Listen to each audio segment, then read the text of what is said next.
Hello everyone, আসসালামু আলাইকুম। কী অবস্থা সবার? আশা করি সকলে ভালো আছেন। আমিও আপনাদের দোয়া এবং ভালোবাসায় অনেক ভালো আছি।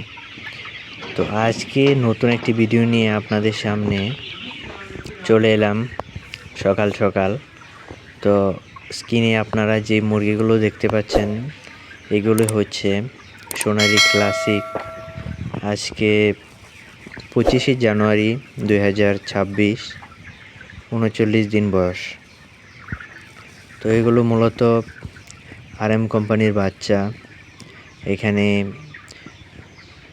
বাচ্চাগুলো নেওয়া হয়েছিল 16 তারিখ ডিসেম্বর মাসে গত বছরের। তো সেই হিসাবে আজকে 39 দিন বয়স।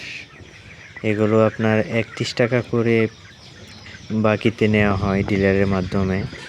তো যাই হোক, মুরগিগুলো কিন্তু এখন আলহামদুলিল্লাহ অনেক সুস্থ আছে, তেমন খুব একটা সমস্যা নেই। তো এবারে কিন্তু আপনারা লক্ষ্য করেছেন বাংলাদেশে বিভিন্ন জেলাতে এবং প্রতি বছরের থেকে এবারে সবচেয়ে বেশি ঠান্ডা দেখা যায়। এবং এই ঠান্ডাতে কিন্তু শুধু মুরগি কিংবা গরু ছাগল নয়, মানুষও কিন্তু এই ঠান্ডায় অতিষ্ঠ হয়ে গিয়েছিল।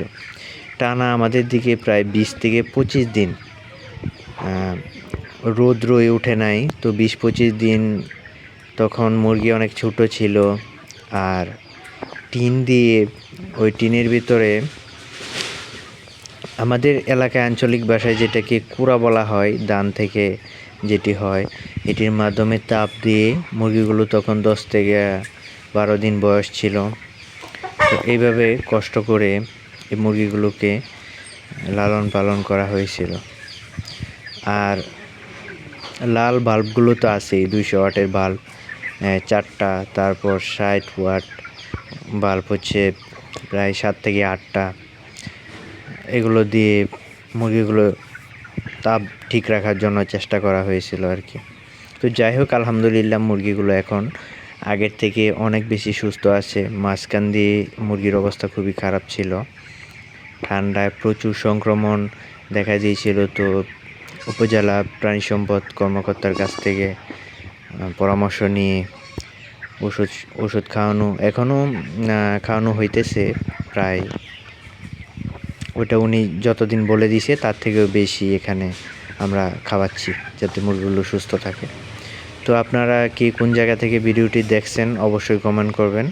আমার মুরগির লোকেশন হচ্ছে নরসিংদী জেলা, মনোহরদী থানা। আপনারা খামার করে থাকলে আপনারা কি মুরগি পালন করে থাকেন অবশ্যই কমেন্টে জানান। কে কোন জায়গা থেকে যুক্ত আছেন, দেখছেন ভিডিওটি, কমেন্টে জানান। সো দেখা হবে নতুন কোনো ভিডিওতে। সে পর্যন্ত সবাই ভালো থাকবেন, সুস্থ থাকবেন। নতুন কোনো ভিডিওতে আবার আপনাদের সামনে দেখা হবে। ভালো থাকেন। আসসালামু আলাইকুম। সবার জন্য দোয়া এবং শুভকামনা রইল।